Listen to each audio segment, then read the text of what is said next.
হসপিটালে যাওয়ার জন্য তাড়াতাড়ি করে মেকআপটা শুরু করে ফেললাম। হঠাৎ শুনি আমার দিদা মারা গেছে আর সবাইকে যেতে হবে শ্মশানে। আজকে হলো আমার দাদুর শ্রাদ্ধ। আজ ওর সাথে আমার প্রথম দেখা। So hello and family, welcome back to my another video. So guys, আজকের টপিক একটাই আর সেটা হলো শ্রাদ্ধ। এখন কার শ্রাদ্ধ সেটা পুরো ভিডিওটা দেখলেই বুঝতে পারবে। তো যবে থেকে আমাদের এই সুমি শ্রাদ্ধ বাড়ির ব্লগ বানিয়েছে তবে থেকে এই শ্রাদ্ধ বাড়ির ব্লগ বানানোর প্রচলনটা আর শেষ হচ্ছেই না। একজনের পর একজন শ্রাদ্ধের ব্লগ বানাতেই ব্যস্ত।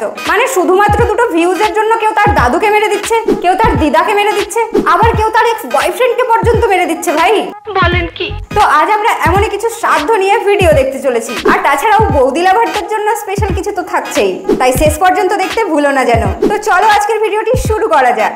চলো ভাই। হঠাৎ শুনি আমার দিদা মারা গেছে আর সবাইকে যেতে হবে শ্মশানে। চলো আমার দিদা মারা যাওয়ার আর শ্মশানের ব্লগটা তোমাদের সাথে শেয়ার করি। হ্যাঁ, আমরা তো তোমার দিদা মারা যাওয়ার ব্লগ দেখার জন্যই বসে আছি এতদিন ধরে। মানে মানুষ ভাইরাল হওয়ার চক্করে কত নিচেই না নামতে পারে। দিদা মারা গেছে সেটার ব্লগ শেয়ার করছে। আর আগে আমি একটু রেডি হয়ে নি আর শ্মশানে গিয়ে কি কি হয় তো চলো পুরো ভিডিওটা দেখতে থাকো, সবটাই শেয়ার করবো তোমাদের সাথে। কি কি হয় মানে? শ্মশানে গিয়ে কি দিদার আবার বিয়ে দেবে নাকি? যে কি কি হয় সেটা দেখাবে বলছো? নিঃসন্দেহে তুই ঠিক কথা বলেছিস। আমি ভেবেই পাচ্ছিলাম না কোন ড্রেসটা পরবো, তারপরে আমি ভাবলাম যে আমার তো একটা সুন্দর ড্রেস আছে আর আমি এই ড্রেসটা পরে নিলাম। আর একটু মেকআপ না করলে হয়, তো একটু টোনারটা মেখে তারপর ভাবছিলাম মেকআপটা শুরু করবো। তো চলো মেকআপটা শুরু করতে মরণ, ড্রেস দেখে তো মনে হচ্ছে শ্মশানে নয় কোনো ডিস্কো বারে যাচ্ছে। মানে কারা ভাই এরা? না মানে দিদার জায়গায় তো যমরাজের আগে একে নিয়ে যাওয়া উচিত ছিল। কি বলছিস তুই? এরকম প্রাণীগুলো বাইরে এইভাবে ঘুরে বেড়ালে তো ভয়ঙ্কর বিপদ ডেকে আনবে।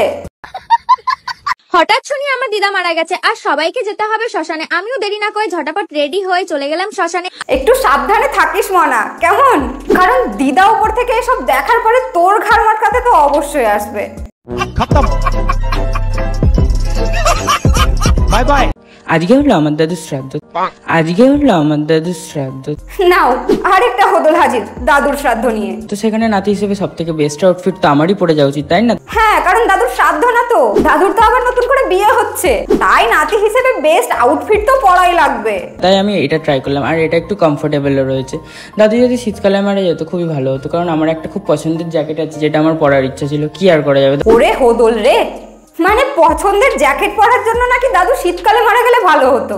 না মানে দাদু ওপর থেকে ভাববে যে এইরকম নাতি থাকার থেকে না থাকাই ভালো ছিল।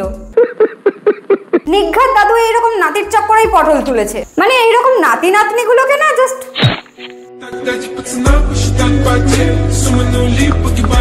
বসে বসে ফোন দেখছিলাম, সেই সময় আমার বান্ধবী আমাকে ফোন করে বলে, হ্যাঁ রে বৃষ্টি, তোর এক্সের অ্যাক্সিডেন্ট হয়েছে আর ওকে শুনে শ্মশানে নিয়ে গেছে। যা, এক্স পটল তুলে নিল, এবার কি হবে?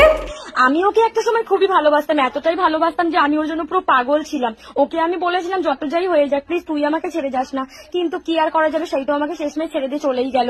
তা সে না হয় বুঝলাম যে পাগল ছিল, কিন্তু এখন এসব ফাউন্ডেশন লাগিয়ে মেকআপ টেকআপ করে কোথায় যাচ্ছ? আমি শ্মশানে যাবো বলে কিন্তু আমি একটুও মেকআপ করিনি। তো বইন আমাদের এক্স এর মৃত্যুতে শ্মশানে যাচ্ছে, তবে বইন একটুও মেকআপ করেনি কিন্তু। একটা সময় ওর জন্য কান্না করতে করতে আমার চোখের নিচে ডার্ক সার্কেলস পড়ে গিয়েছিল, এখন আমি সেই চোখে ভালো করে কাজল আর আইলাইনার পরে নিয়েছি। এতক্ষণ ধরে এত কিছু মুখে সেটে বলে কিনা মেকআপ করেনি, না মানে কি বোঝাতে চাইছো বলো দেখি? বেরিয়ে গিয়ে শুনলাম যে ওকে নাকি চুল্লির মধ্যে দেওয়া হয়েছে, আর ওই যে চুল্লির মধ্যে জ্বলছে। না না, ওটা তোমার এক্স জ্বলছে না, ওটা তোমার সুবুদ্ধি আর মানবতা জ্বলছে। জ্বলে পুড়ে একদম শেষ হয়ে গেছে, একটুও বেঁচে নেই। নইলে কি আর ভাইরাল হওয়ার চক্করে এক্স এর মৃত্যু নিয়ে টানাটানি করতে? যাই হোক, একটা সময় তোর সাথে আমার রিলেশন ছিল, তাই অনেকটা কষ্ট হচ্ছিল, অনেক কষ্টও হচ্ছে আর খারাপও লাগছিল। আহারে, খুব কষ্ট হচ্ছিল আমার।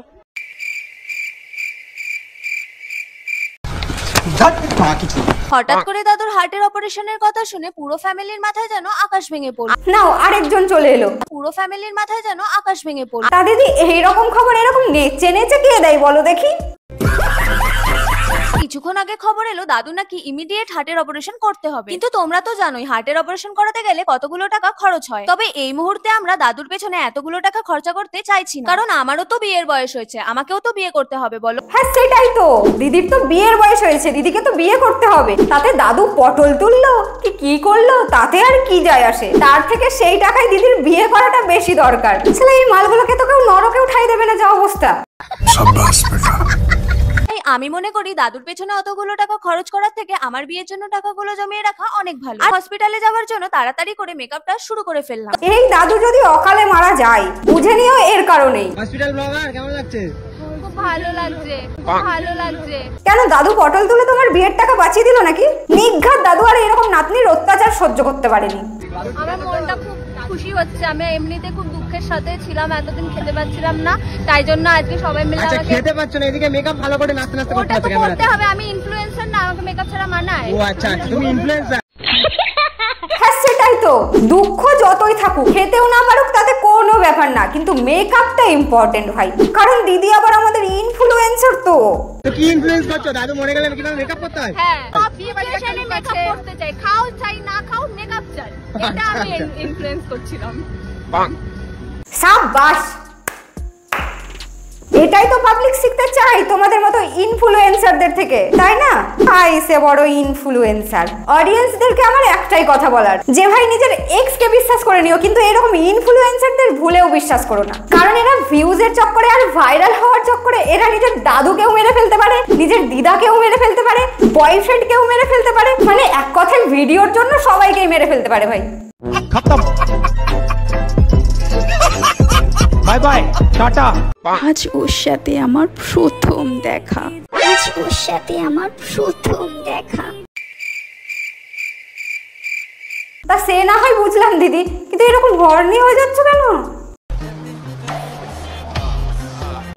এই হাওয়াতে, এই বৃষ্টিতে যেন তোমারই স্পর্শ রয়েছে।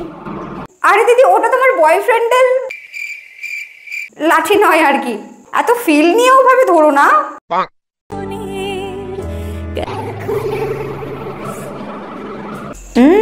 উল্টো পাল্টা ভাবনা চিন্তা, বুঝতেই তো পারছি দিদির মনে হয় আর তর্স হয়েছে না, বুঝলে? আরে বয়ফ্রেন্ডের সাথে দেখা করার জন্য। উফ, কখন আসবে তুমি? ওই দেখো, দেখেছো বললাম না তর্স হয়েছে না দিদির। আমি তো প্রেগনেন্ট, পর কি সেই কারণে পড়াশোনা ছেড়ে দেবে? তুমি প্রেগনেন্ট, তাতে পাবলিক কেন পড়াশোনা ছাড়তে যাবে? না গাইস, একদম না, বড় পড়াশোনা ছাড়বে না, আর আমিও। হ্যাঁ সেটা তো স্বাভাবিক, তুমি প্রেগনেন্ট থাকার কারণে পাবলিক থোড়ি না পড়াশোনা ছাড়তে যাবে, আর তুমি ছাড়বে কি ধরবে সেটা তোমার ব্যাপার, এই তো ভিডিওতে এসে বলার কি আছে? আর আমিও, মানে আমি তো মা হতে চলেছি, আমিও পড়াশোনা ছাড়বো না। রন কলেজে ভর্তি হবে আর আমিও ফের নিউ ট্রেনে ভর্তি হব, হওয়ার পরে আমিও মাধ্যমিক দেবো। কি কি কি আরেকবার বলো? নিউ ট্রেনে ভর্তি হব, হওয়ার পরে আমিও মাধ্যমিক দেবো। তো এই ব্যাপার, ক্লাস 10-এ পড়ে কিন্তু প্রেগনেন্ট, আবার এদিকে ভিডিওতে এসে জ্ঞান ছাড়ছে, মানে এই নিব্বা নিব্বিগুলোর লেভেলই আলাদা। বর কলেজে ভর্তি হবে, বউ মাধ্যমিক দিবে। আমি আমার পড়াশোনা শেষ করবো, রনের পড়াশোনাও শেষ করবে, কিন্তু আমাদের এই বেবিটা এসে গেছে। তো গাইস, তার সাথে সাথে আমি আমাদের বেবিটাকেও খুব মানে মানুষের মতন করে মানুষ করব। আরে বই নাকি নিজেরা তো মানুষ হয়ে যেতি, তারপর না হয় বেবি মানুষ করার কথা ভাবতি। মানে এইরকম নিব্বা নিব্বিগুলো বিয়ে ব্যাপারটাকে কিছু মনেই করে না ভাই। সঠিক বলেছেন, আপনার বুদ্ধি ভালো। তো এদের জন্য একটা লাইন, উড়ু উড়ু মনে এরা অসময়ে হয়ে যায় কোণে, আর বছর খানেক পরে নিজেরাই আফসোস করে।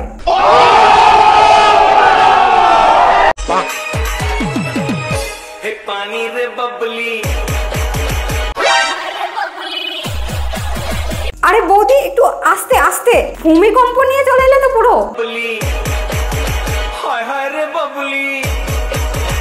বৌদির দেখছি এনার্জির লেভেলই আলাদা।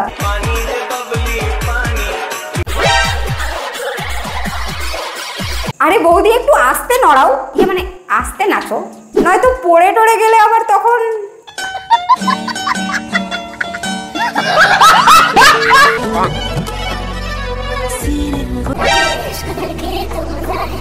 ওই দেখো, রিলস বানাতে বানাতে মনে হয় বৌদি ভুলেই গেছে যে ক্যামেরা অন করে রেখেছে, নয়তো এইভাবে কাপড় কাচতে কাচতে বৌদি থোড়ি না রিলস বানাবে।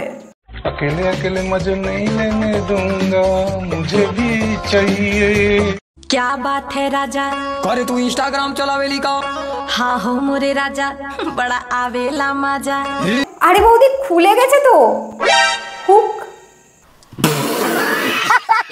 इसमें क्या है बुराई आप ही बताओ ना বুড়াই নেই। ও আমি তো ভুলেই গেছিলাম, তোমাদের আবার যত দেখাবে ততই ভিউজ। जो जैसा सोचता है सोचे उसमें मैं क्या करूं সেটাই তো, বৌদির শুধু লাউ দেখিয়ে ভিউজ কামানো কাজ। লোকে কি ভাবলো সেটা ভাবলে থোড়ি না বৌদির বিজনেস চলবে। खत्म bye bye tata goodbye गया।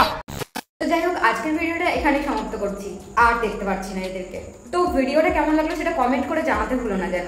So thank you so much for watching this video guys. ভিডিওটা ভালো লাগলে অবশ্যই একটা লাইক করে দিও, বন্ধু বান্ধব যার সাথে ভিডিওটা শেয়ার করে দিও, আর যারা আমার চ্যানেলে নতুন রয়েছে তারা অবশ্যই সাবস্ক্রাইব করে দিও। দেখা হচ্ছে নেক্সট ভিডিওতে, ততক্ষণ সকলে ভালো থেকো, সুস্থ থেকো, টাটা।